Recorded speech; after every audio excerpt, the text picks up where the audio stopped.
Too funny. Too funny indeed.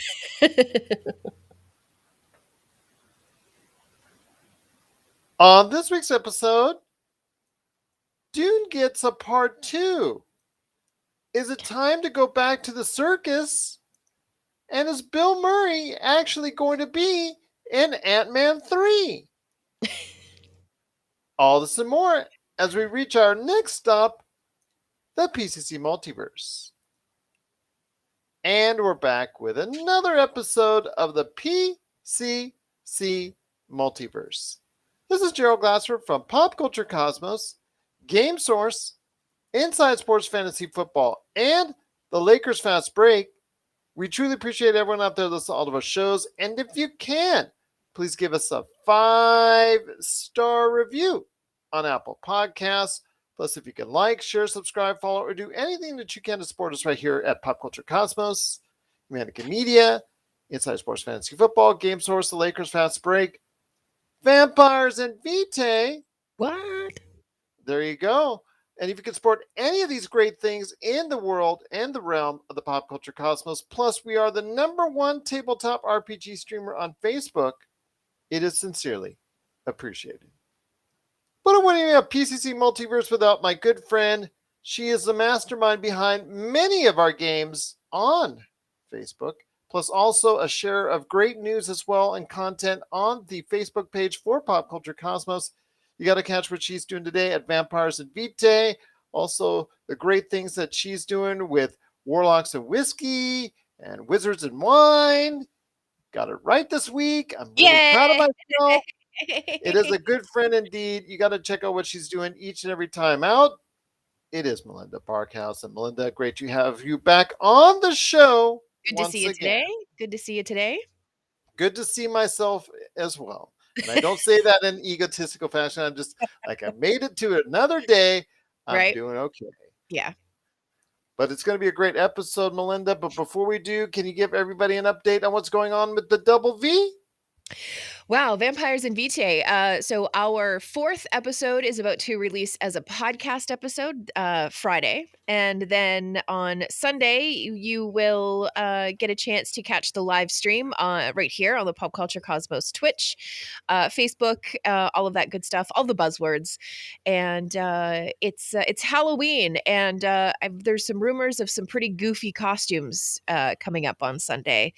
If you want to see us look like a bunch of jerks, please, please come and join us.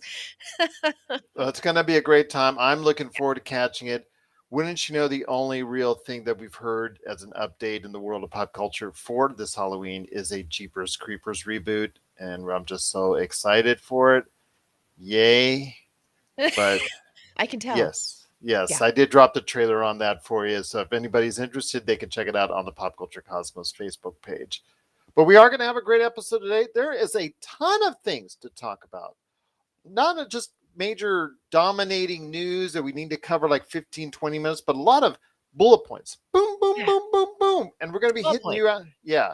And well, should I use bullet points right now? I don't think so with what went on in Hollywood. So we're going to hit you with a list of stuff that's going on right now. So that's coming up. We've got a lot of great things, including Dune, Lightyear, Star Trek Prodigy, The Wheel of Time, State of Play, PlayStation State of Play, and why that was disappointing.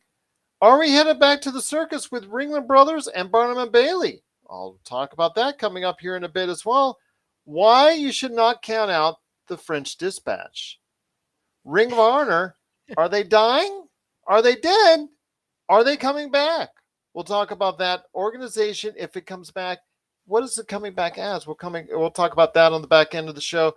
And Bill Murray had some spread the word out in Germany to a German, I guess it's interview in Germany or whatnot to promote Garfield 3, which I didn't even know was a thing. Yeah, who knew? Yeah, who knew? But he's talking about being a part of Ant-Man 3. Was it real or was he trolling? Is he just being Bill Murray? That's the question. Yeah, that's the question. We'll talk about that on the back end of the show as well.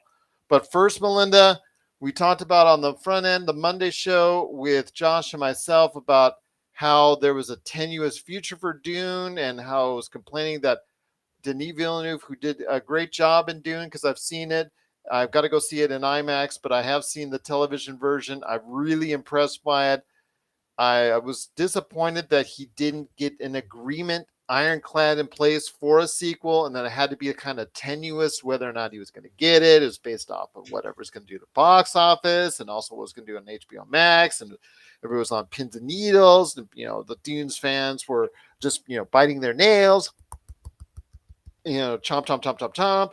But apparently, Legendary Films and Warner Brothers, masterminds behind HBO Max and HBO, they gave the green light for a sequel to come up 2 years from now, October 2023, as of now. As So I of want now. to hear your thoughts on this. I know you were excited to hear it. I know Yeah. this was our this was our most researched, most viewed, most retweeted, most reposted article by far, anything we did this week. So Yeah. people are excited. Are Mhm. you? Very. Absolutely. As soon as the movie ended, I was like, well, they can't just they wouldn't just, I mean, they can't just Yes, leave, they can. And like, yes, they almost did. would they? No. But the one thing that I did read, Gerald, I'm not sure if you saw it, but the second part is going to be theater release only. So they're not going to be doing the HBO Max thing Oh, again. yeah. The HBO Max day and date thing is supposedly going to end with The Matrix Resurrections at the end of the year. Yeah. I'm assuming that's the case, although, that's subject to change. According to the theater owners out there, they have the understanding with Warner Brothers that it is going to be strictly the releases come to the box office first. Although, again, that's subject to change based on HBO Max numbers. Right. Sure. Yeah. They haven't released those yet, have they?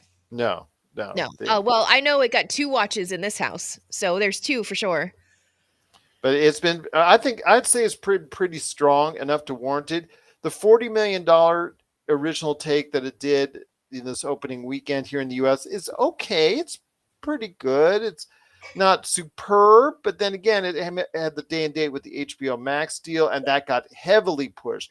Unlike the Michael Myers previous Halloween Kills, which barely anybody knew it was on Peacock.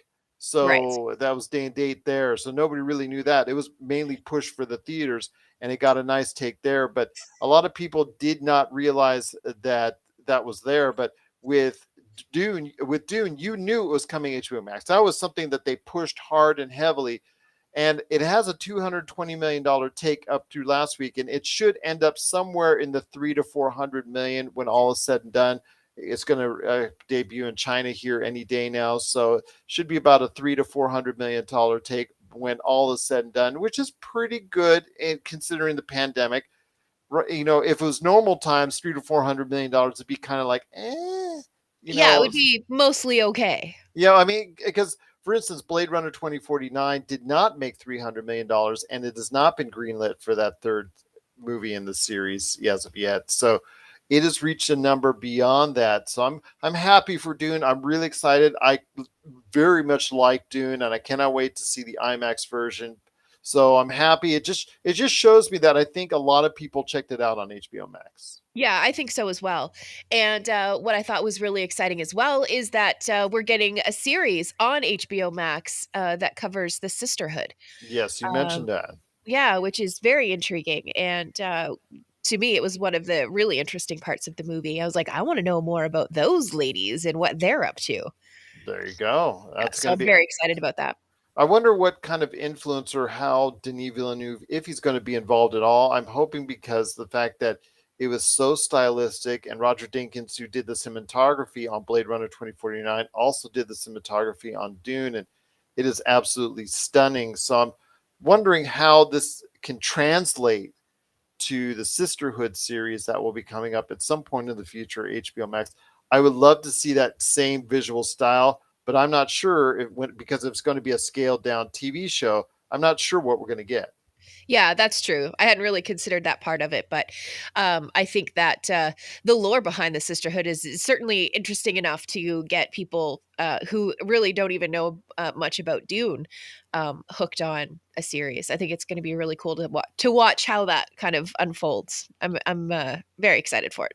And the thing is that in 2 years, when it comes out in theaters, it's going to have to, it goes back to the normal. Okay, we got to weigh what the box office does. And then, of course, if it's going to be on the fence, then again, because of the fact that there's a whole series of books, Children of Dune, and there's still more books in the series that could get made into movies or TV series or things of that nature. But I think a lot of that is predicated on how successful the sequel, part two, will do in the box office 2 years from now. And then maybe later on, a few months after it gets released, then how it will do on HBO Max. So what you're saying is there could be Dune for the unforeseeable, no, for the foreseeable future. It could be, but I'm not betting 100% on it just because of the fact that it took a little bit of a while for us to get a part two of the regular Dune, of just Dune. So if it takes a little while to get that A-OK on it, we're not sure exactly how far Warner Brothers and Legendary is going to commit to the rest of the Dune story. So I'm Sure, yeah. very on the fence on seeing if that's going to be the case. I know the Sisterhood, if that has a long series, if that is something that people will go ahead and catch season after season, then I think there's a better chance for the Dune universe being extended beyond part two. If not, then that could be a sign that maybe Warner Brothers after part two is going to say, you know what, we're kind of done with Dune for now. But we'll see. It depends. I mean, people have gotten into it, but not to the extent that I think that Warner Brothers is definitively saying, you know what, this is something we're going to put everything behind. Sure. And where do you think that speculation came from for Warner Brothers? Was it solely like a numbers and money game, or Mm-hmm. were they? Mm-hmm. When they say it's not about the money, it's about the money. Sure, yeah, absolutely. And I mean, and honestly, and I was a little bit too young when the original movie came out in the 80s. But like, how did that movie do in comparison? Did it do well at the box office? Was it a bomb? Did it become like a cult hit kind of It's situation? become like a cult hit. It's very Okay, much of a bad movie, but it's a movie I like, and because I enjoy it. But it is sure. so cheesy, and Yeah, plus the fact it combines both books yeah, into one movie. I think that was a very bad move. But they yeah. needed to go ahead and do the Cliff Notes version for you. I think there were some really strong parts about it. I love Sting in the movie, just shouting out there at the end, I will kill him, I will kill him, shouting that, there, people were just gawking at him in the original opening scene when he comes out in this, like that, whatever Speedo he's Oh, coming out of the right. cryo chamber and all that. Yes. Yeah. I think people are waiting for his character in the next movie because his character has not yet been introduced. So I know a lot of people are looking forward to that. Plus the little sister of Timothée Chalamet in the movie, that Right. she has not been introduced as well. So these are things that we're going to be looking forward to as far as the introduction of new characters for that next movie. But the original movie itself it's very campy. It's very 80s. 80s Yeah. ish, 80s ish, I Yeah. should say. But yeah, it's something that I think a lot of people should experience at least once to just see how campy 80s movies were. But for right now, I think the fact is that it did not get a definitive stamp of approval way ahead of time from Warner Brothers. Yeah. I think is very telling that it had to go here. In fact, even when it was doing well overseas, it didn't get a definitive stamp of approval. It had to take a $40 million take, which was okay, but also an opening weekend on HBO Max here in the US before they finally said, you know what, we'll go ahead and complete Denis Villeneuve's vision for Dune. So we'll see. Yeah. And, We'll see and what thank goodness. happens. On the on Variety, did a lot of interviews with Villeneuve, and he breaks down almost seeing some of the but like the iconic parts of. Hang on, I'm sorry. The iconic parts of the movie that he was really excited to make as his 4-year-old self who had read the books. Now, as an adult, going back to try to do justice was how he approached it, according to this interview. And they broke down that was really interesting was the scene with the box where he had to put his hand in the box and What's in not the take his hand box? out. Pain Seven is in the box. reference. Yes. Better than So Gwyneth when Paltrow's head. I'll just say that. yeah, right? Yeah. It made me like the movie even more after I had watched it when I watched the director like break down the scene and exactly how intentional all of it, why they chose to show voice works differently than they showed it in the 80s and you know all that kind of stuff. I just yeah, it made me like the film. So if you have some time today, maybe you're at work and you don't really want to do work things, go to was it Variety or Vanity Fair, I think it's Vanity and Fair because you'll be able there's to a YouTube. It was a YouTube video. So yes, yeah, yeah, yeah, you'll be able it's from to watch Vanity that. Fair. Yeah, they Yeah, do a scene it's so breakdown. good. Yeah, they're very good at that. Yeah, Yeah, I enjoyed that too. I actually caught that. So it is something. Again, it's Dune gets a reprieve and does get a part two. What are your thoughts out there on Dune getting a part two? Are you excited for it? Did you catch it on HBO Max or did you go catch it in the theaters like I'm going to see it on IMAX? I did see the television version, and I'll tell you what, you are missing out if you're not catching it on IMAX because it is so scenic, it is so beautiful, and it is something I'm very happy about getting a part two. small point. You have to Small have point. your volume up on your TV so loud in order to be able to hear the dialogue. It's basically like you're in IMAX. That was my only There. complaint. Well, you got that booming soundtrack from Hans Zimmer. Right? So there Yeah, you go. Yeah, it was worth playing loud. Please don't get me wrong, but you definitely had to crank up the volume in order to hear the dialogue. So that was the thing for me. But now I'm just being nitpicky because I liked it so much. I had to find something, right? absolutely. But what are your Mhm. thoughts out there on Dune? Please share us your thoughts. Popculturecosmos@yahoo.com. Well, continuing the rapid fire for today, one thing I wanted to ask you was, did you get a chance for the latest Pixar project that they've got on the way for next year?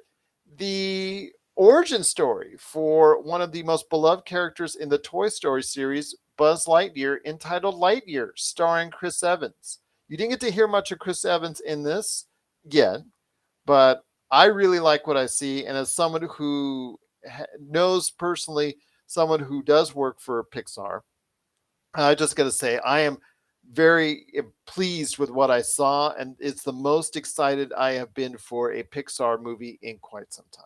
Really Yes. interesting. Yeah, no, it looks. I mean, it looks fun. I don't. You know, maybe I just didn't get the Toy Story hoopla. I didn't love the films the way that other people have loved the films. I'm Gave you the sorry. feels, Melinda. I know, and I'm sorry. I just don't for some reason I just didn't it didn't connect with me or I didn't connect with it or something. There was a disconnect somewhere for me. So I'm one of those people going, "Oh yeah, neat. I might watch it. I don't it's not going to be a must see for me personally, and I do love myself. I do love me a Pixar film. Please don't get me wrong, but yeah, I don't know. It looks like it'll be a cute film. Let me guess, you love Inside Out. I do. I think it was really smart and a really smart way to teach kids about emotions and feelings. I thought it was very clever. Oh, that one really that had me bawling. Oh yeah, Yeah. absolutely. Yeah, but in just a smart way to teach kids, you know, how to deal with feelings and how to work through No, them. because that's usually the one that I usually talk to everybody about. Incredibles for me is my top film. The Sure. Incredibles 1 and 2, those were sensational. But Inside Out is truly a very good film, and I think a lot of people seemingly relate to that film even more than most of the entire library. Sure. So Yeah. I usually point that one out because I think Yeah. that I'm connects with also people a lot more. I'm also a huge Monsters Inc. fan. I love That those one movies. is not really for me. I don't Yeah, know why. I really liked the first one. When they started to do, like, Monster University and all of that kinda stuff, I was kind of like, well, there you go," and I didn't really like all of those movies. I did watch them all, but didn't really like them, but the first Monsters Inc., love. There you go. Well, there Yeah, you go. But Lightyear for me, I'm really excited for Chris Evans. Again, you didn't hear much in the trailer, but I'm sure he has got a lot to say in the movie when it comes up next year. looking forward to it. I just thought the trailer looked absolutely beautiful. I thought it's already some of Pixar's best animation that I have seen. The way the rocket bursts into space and the cloud trail. To me, I look at those things because Yeah, it that's looked really great. some of the background that I have and the individual that I worked with that is there now at Pixar. I just am really just complimenting him on his work and obviously the entire team at Pixar because I really think after a couple films that were pretty good. I know Luca has not gotten over as well with people. I think that was just something that was put out there, and of course went straight to Disney Plus and really didn't get the same vibes. I think for a lot of people that, and I don't think people went out of their way to catch it too much. I think this should be now that it's going to be out in theaters. It should bring Pixar back on the map as the preeminent animation studio. Yeah, I agree with that for sure. It's going to do all of the things that Pixar wants it to do. I just on a very, personal level, am I going to spend money to go and see it? Probably not. It Yeah, looks great, but I probably won't go see it in theaters. it's going to land on Disney Plus, though. See, that's the Yeah, of thing with course. everybody because they know it's going to end up on Disney Plus at some point in time. Yeah. But what are your thoughts out there on Lightyear, the story behind Buzz Lightyear, one of the favorites from the Toy Story series? This is his origin story about the real, well, okay, it's animated, but the almost real story of Buzz Lightyear. Share us your thoughts, popculturecosmos at yahoo.com. Keeping on this train as we're going along with the pop culture update that we've got for you. Speaking of space and going into space, Star Trek Prodigy. That is landing on Nickelodeon. And this is something that we talked about just before the show about this new cartoon animated series done by, of course, in conjunction with Paramount and the whole Star Trek universe that's going to deal with a lot of different things, got a lot of different characters. But one of the AI characters that's involved in this is going to be from Star Trek Voyager in Captain Janeway. So I want to hear your thoughts on this. I really like the move. I really like what I've seen so far because it's geared towards a very younger audience. And this is something Star Trek needs to do to evolve. This is something I once said about Star Wars, is that it was catering to an older, dying market, for Yeah. lack of a better term, and that Yeah. it needed to go ahead and grow a new audience. Well, this is Star Trek's, Star Trek has always been, unfortunately, in the battle between Star Trek and Star Wars, has been a distant number two. Now, this is one way they can go ahead and maybe build for the future with this type of show. Yeah, and it's about time because you're hard pressed, and it's going to be a sweeping generalization, so I apologize for that. But you are kind of hard pressed to find, a big time Star Trek fan under 30 right now. And I saw a lot of conversations actually recently randomly on Twitter that was they were talking about this exact thing, like how old were you when you discovered Star Trek, how did you discover Star Trek? And a lot of the replies that this tweet was getting was, I watched it with my dad, or my mom got me interested in it when I was little. But they're talking to people who are still 30 plus. Well, So even when you're talking about the reboot movies, because that garnered a new audience, a lot of those people are over 30 now too. Because I remember exactly. that came out in 2008, I believe. Yeah, exactly. So, I think that Star Trek. I don't know who is kind of looking after things or who is the point person on all of the Star Trek stuff right now, but they're making a lot of, in my opinion, the right kinds of moves. I agree. Yeah. So with the Below Decks that's on TV right now, which obviously is Absolutely still wonderful. not meant for kids, but No. it's still something that is going to target a younger audience, like an under 30 audience. So having this show that's going to show up on Nickelodeon is going to be like a gateway drug for kids to be like, yeah, I really like the Star Trek cartoon, and then But then you have the while they're busy Foundation skiing, show in Discovery that is yes, really good and people need to go out of their way to see. I'm just sorry that it isn't a week by week CBS series. sure, I wish it was because it hmm would be better than anything they have on the slate. yeah, But it is something that people need to go to Paramount Plus to see. Star Trek Picard, that's for the nostalgia people. Absolutely. and it is, you can take it or leave it. I mean, again, we've talked about Star Trek Picard. I'll watch it, but I'm not exactly enthused by it because it was so very uneven in its first season. But Star Trek Discovery has really grown into a Yeah. really well-made series. And I think you're right. The way that they're going about it, because they're catering to all these different audiences, and then when Yep. Star Trek Lower Decks, that sheer brand of comedy, it's just like something that's out there that is common in today's marketplace in the modern era. And I Yeah. really think they're trying, you like you said, they're really trying to cater to a newer, younger audience, and that's the way you do it. They're doing a great job. Yeah, absolutely. And then at some point, dad's going to walk into the room with the DVD in his hand and go, "Have you heard of Khan?" Or the movies, that's the only thing, that's the Yeah. last beacon, is getting a successful movie, because no matter how much Star Trek 2008 is rewatched and rewatched, because it's one of the most rewatched shows of the last decade, Yeah. rewatched movies of the last decade, it still garnered only $400 million at the box office. And there's not been a huge blockbuster hit for them ever. I think maybe you could say Star Trek II Wrath of Khan, but if you're talking about inflation to dollars, whatnot, you could say that score was a big success. But outside of that, there really has not been a movie that has transcended, that's gotten people talking to the point where, hey, this is really something you got to be a part of. And that's, I think, the last beacon. That's the last stop on this adventure for them in this full reboot of Star Trek.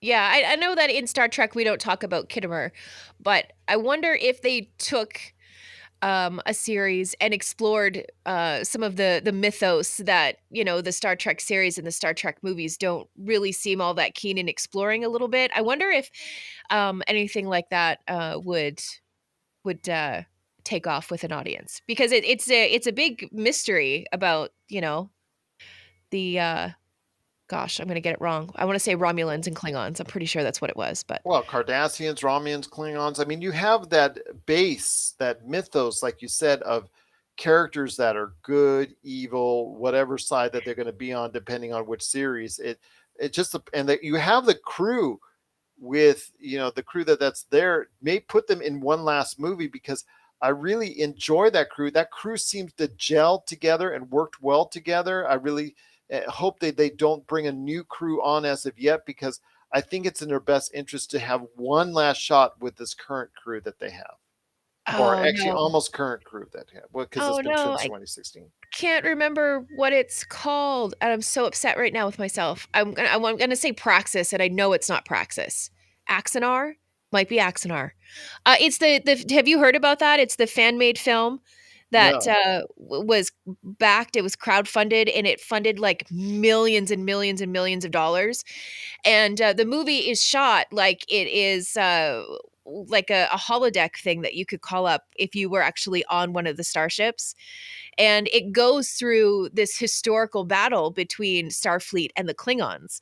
So it has pretty big names like J.G. Hertzler was in it, who played Martok in Deep Space Nine, and it really kind of took you point by point through this incredible battle between the Federation and the Klingons. And that was an example of a missed opportunity, if you ask me, because obviously Star Trek fans are interested in it. They backed the project, but for millions of dollars. But the So why? problem is not Star Trek fans. The problem is, again, when I tell you, as I always tell you, the Yeah, golden rule of something that's going to blow up. Why did the Squid Game blow up? The Squid Game did blow up. Did blew up not because it just went to hardcore fans. It blew up because it went to you and I and everybody else that they know wanted to go ahead and see it. right, Something in pop culture is not truly successful until it blows up with a general audience. The right. Star Well, Trek audience is great and they'll support it, but unless we can get that individual off the street that has no knowledge of Star Trek or never right. cared about Star Trek to go watch Star Trek, then that's what that's the elusive thing for them that's always been there for their films. Absolutely. And but I think that if you have a fan backed kind of gateway drug like what this film could have been, and you get fans excited about it, they're going to it's going to filter through. I don't think it was ever meant to be a theatrical release or anything like that. And Paramount kind of put the pin in it and deflated it pretty quickly.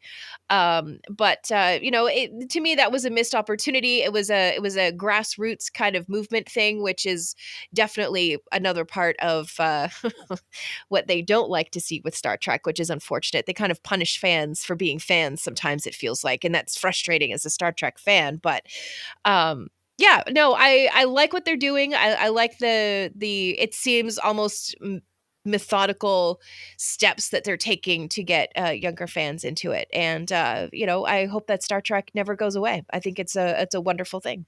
Well, it's right now the backbone of what Paramount Plus is doing. So it's it's at a healthier point in time than it has been in a long time. Yeah. Still, though, that final frontier for me and for them is the movie success. A Yeah. movie successful enough to go ahead and say it's a blockbuster hit, because they've never truly had that. That's the one final frontier that even William Shatner and those movies couldn't reach out. Even Star Trek Generations, where they combined everybody, that was a hit, but it wasn't a. Again, you still don't have that one cataclysmic Star Wars level hit. And I know you don't like it, and people out there don't like it when I compare Star Wars to Star Trek, but you have to, because they're there. Because you have to go ahead and say, okay, we've got The Mandalorian for Star Wars, you've got Star Trek Discovery for Star Trek fans. They're both well made shows. Of course, it's on different platforms, but at least you can say we've got a show that compares favorably to it. But now we don't have a movie that compares favorably as far as the box office is concerned. I think that's still the one last final frontier for the Star Trek universe. And I'm hoping that with this next project, whatever it is, because it seemingly gets brought up and canceled, and brought up and canceled, and somebody Yeah. comes in and it gets canceled. So Yeah. whatever they ultimately do for the big screen, I think will be hopefully something that will be successful to a worldwide audience. I wonder if they did a crew and a ship that's not necessarily part of the Star Trek universe as we know it right now, and made a completely fresh approach. They probably will have to do that. As much as Yeah. I love this crew from this timeline, the Yeah. Kelvin timeline, I Yeah. think that we're going to have to go ahead and do something fresh and to approach a new audience. So Yeah. I agree with you on that. But what Okay. are your thoughts out there on Star Trek? What are your thoughts out there on Star Trek Discovery? Excuse me. What are your thoughts out there on Star Trek Prodigy? This great new series for kids centered around all this great stuff that's going on with new characters and an old familiar face as AI.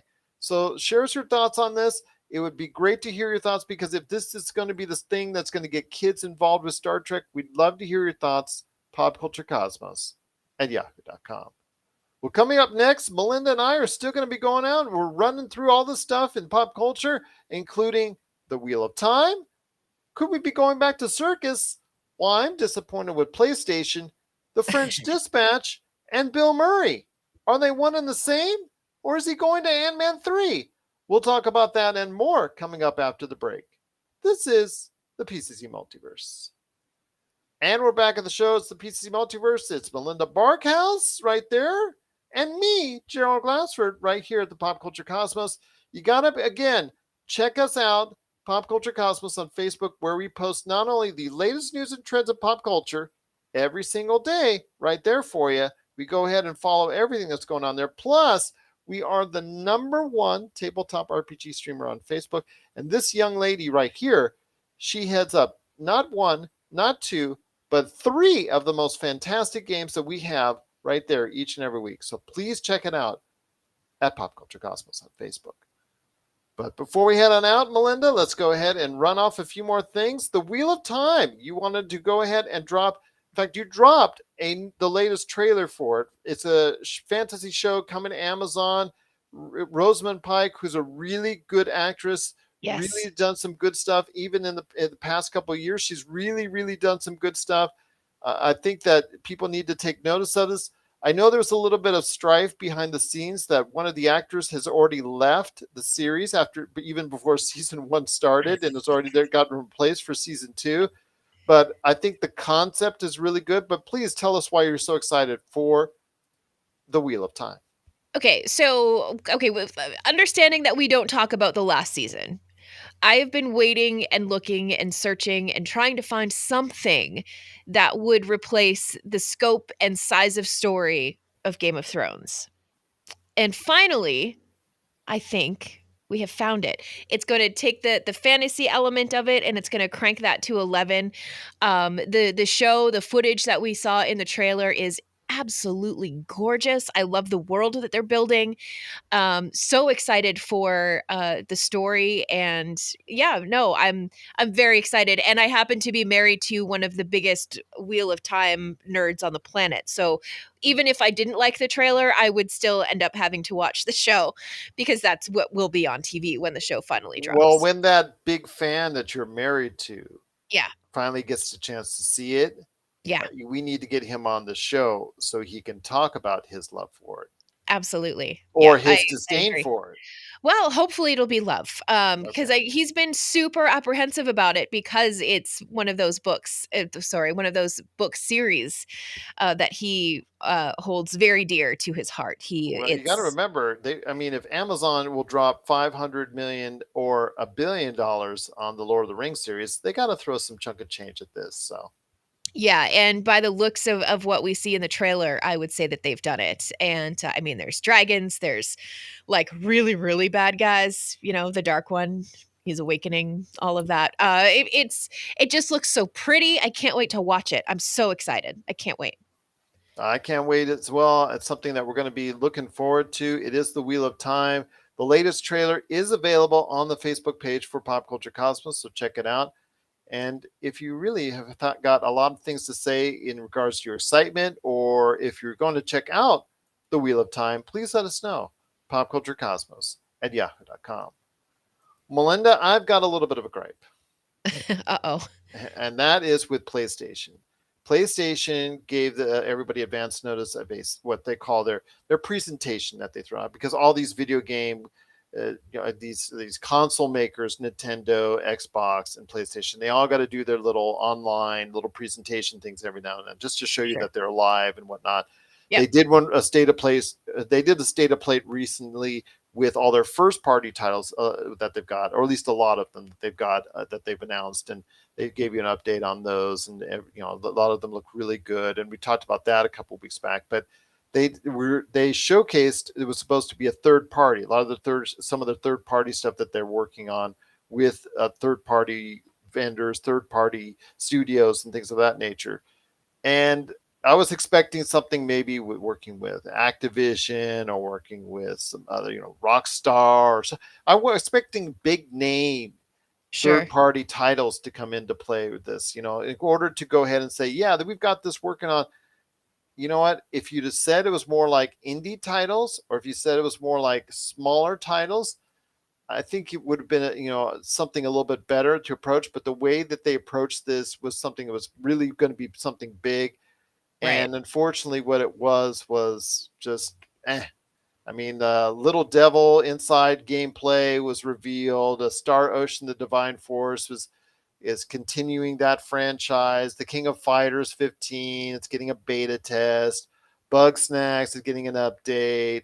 We Are OFK, it's giving an indie band experience from what Digital Trends is saying, and I got a chance to check it out. It looks okay.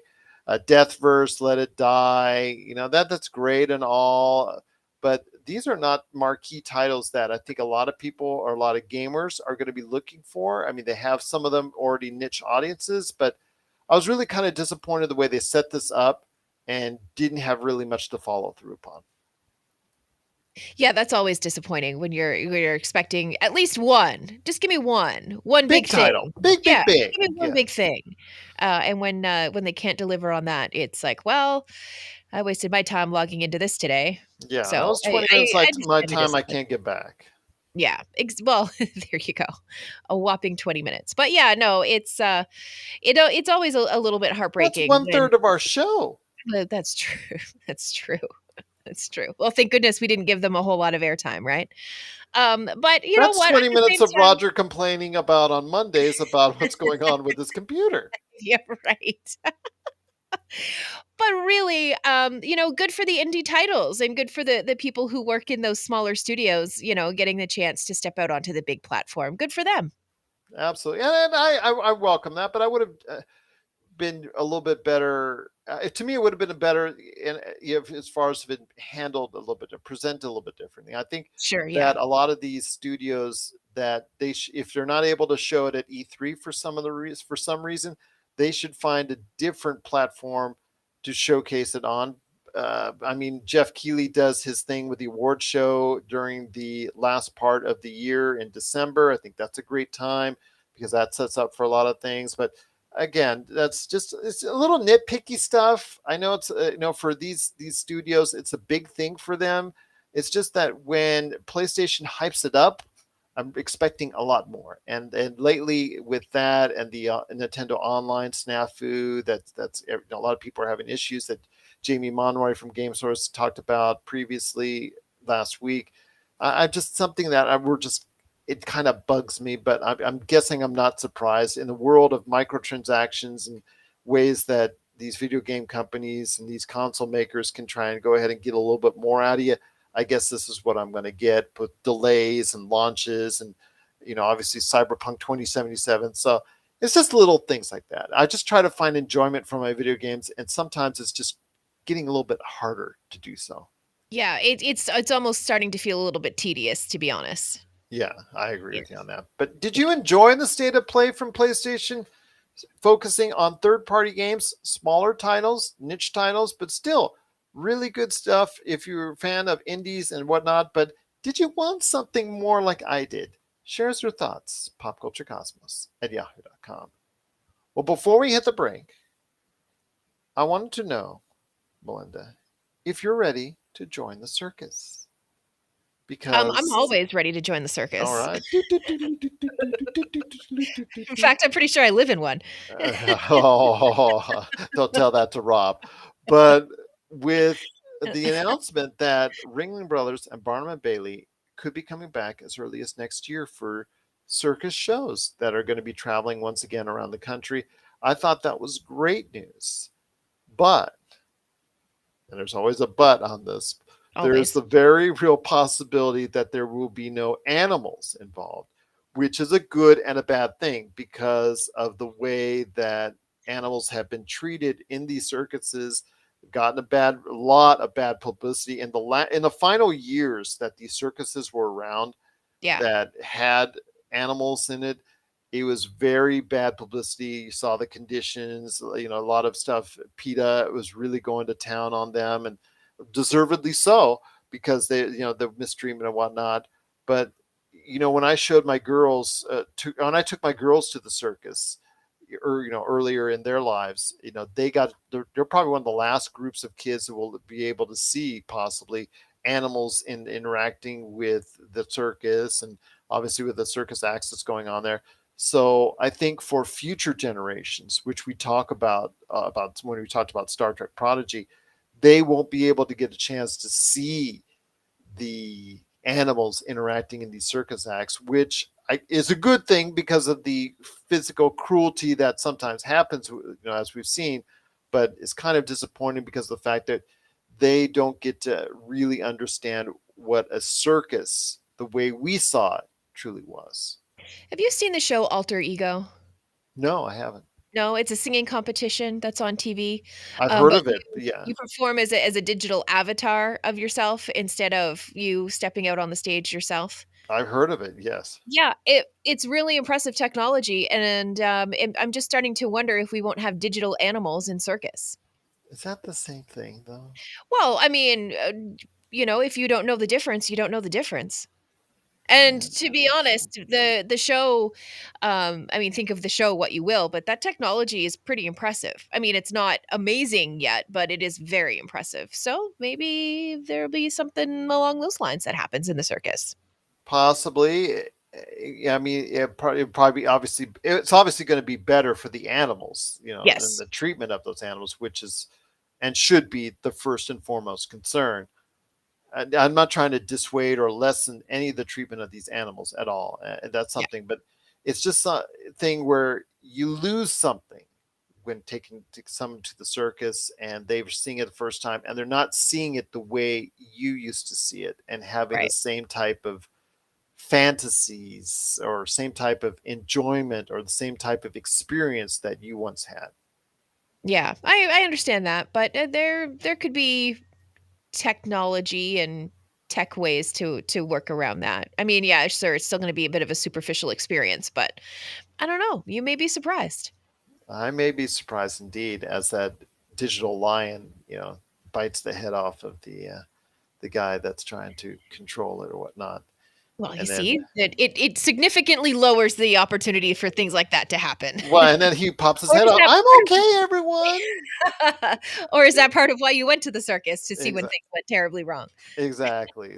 Well, now I can't say that. When I was a kid, now I know, I'm just teasing. older, maybe. No, I'm A kidding. couple years, no big deal. No, no, no. I would never want that to happen as far as that's concerned. So I you definitely want to see some good things. I'm glad that Ringling Brothers and Barnum Bailey, the most entrusted name in the world of the circus performing arts, is coming back with all new shows next year.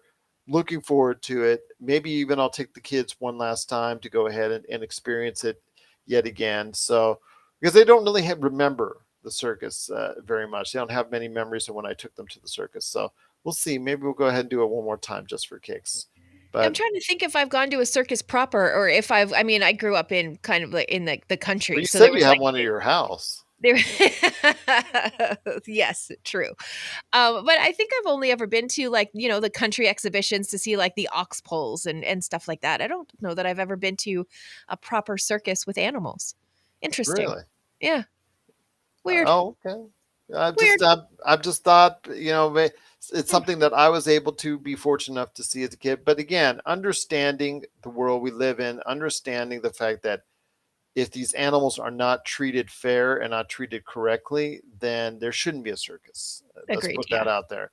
But if they are treated with the best of conditions, it's something that I think that I would love to see again in that realm. But like you, I don't think that's going to be the traditional circus in the way we saw it or the Hmm. way I saw it as a kid ever again. And I'm just going to have to accept that. And I'm just going to have to see if my kids will still enjoy the circus format when hopefully we can catch a show maybe as early as next year with Ringling Brothers and Barnum Bailey Circus. So Sure. hopefully, we'll see. We'll see what happens. But what are your thoughts out there on the circus revival of Ringling Brothers and Barnum Bailey Circus without animals?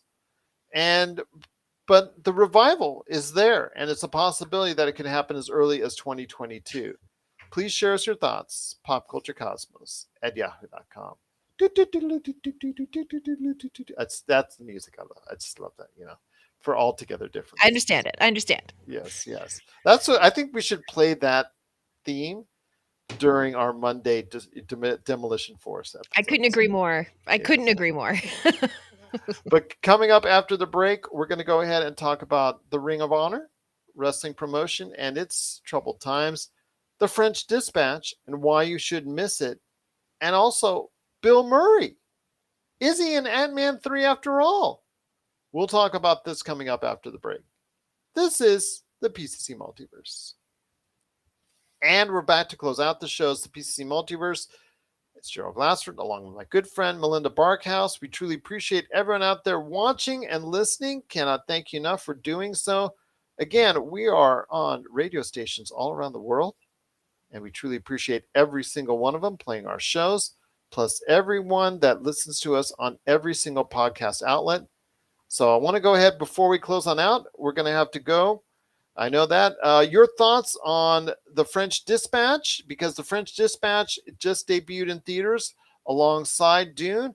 And good news for that movie, it is the largest per theater capita per theater in the US since the pandemic started, meaning it earned more money in each theater during its opening weekend. It wasn't in many theaters, but it did. I think it's just a tribute to Wes Anderson, his style of filmmaking. If you've seen his films before, he has this certain crew that he has there that coming in each every film. But your thoughts on the French Dispatch? I really think this is going to be a film that people are going to enjoy. Yeah, it looks like your very typical quirky kind of movie. And I don't know what it is that he does to get all of his movies to look the same. As soon as you look at one, you know who the director has been. So, yeah. Which is your favorite Wes Anderson movie? Oh gosh. Can I say I'm not sure?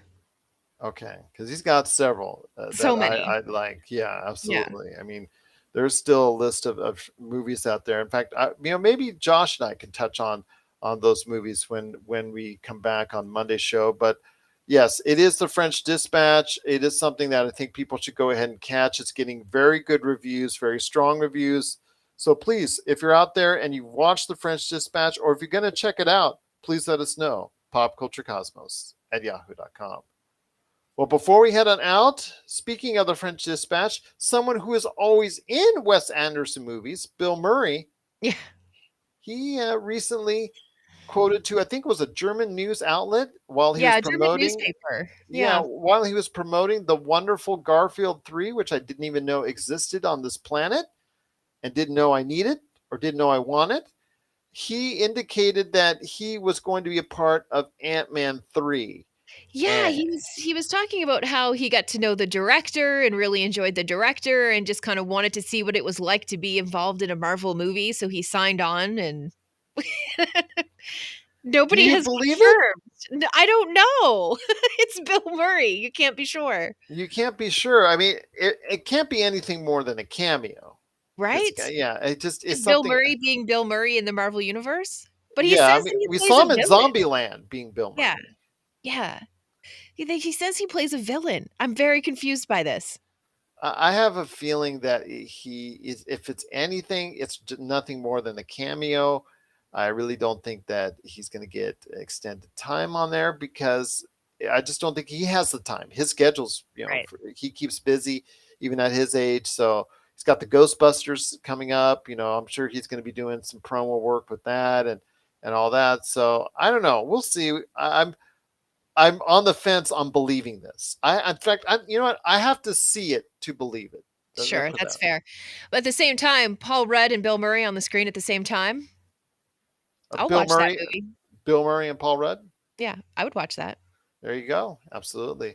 Be like generations of comedians right there for you. So Right. I'd love to go ahead and check that out. But in fact, they could be doing that in Ghostbusters. I'm not Well, sure even yeah, on that. that's Yeah. true. That's Yeah. true. That's true. Huh. Could Huh. be. You never know.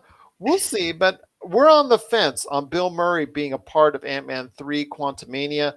Not sure if that's the case, but again, he said it. So I don't know if he was trolling this German news outlet.